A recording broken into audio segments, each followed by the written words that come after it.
খাবার সাজিয়ে পাশে ডায়েটিশিয়ানকে বসিয়ে রাখা, তো পয়লা বৈশাখে খাওয়া দাওয়ার পর কি লোকেরা একটু হাঁটাহাঁটি করবে না? হ্যাঁ, একটু হাঁটাহাঁটি তো করতেই হবে, I think ডেফিনেটলি ডেফিনেটলি।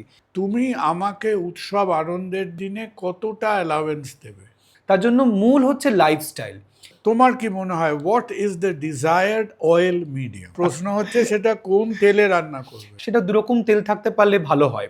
সর্ষের তেলও থাকবে কিছুটা, কিছুটা সাদা তেলও থাকবে। ক্যালোরিগুলো এমন করে লেখা থাকে যে চশমায় তো কুলোবই না, তোমাকে টেলিস্কোপ দিয়ে পড়তে হবে। ছোট্ট করে ওটা কিন্তু মাথায় রাখতে হবে যে মিষ্টি খাবার তো কোনো লিমিটেশন থাকে না, ওই প্রত্যেকটা মিষ্টি থেকেই কতটা পরিমাণে ক্যালোরি অ্যাড হচ্ছে। যে পয়লা বৈশাখটা যেন পয়লা বৈশাখেই থাকে।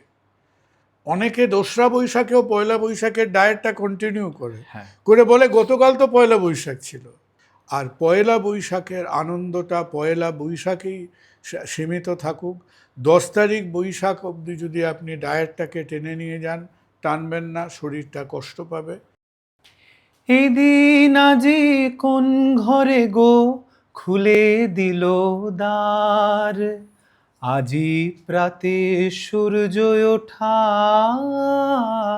সফল হলো কার।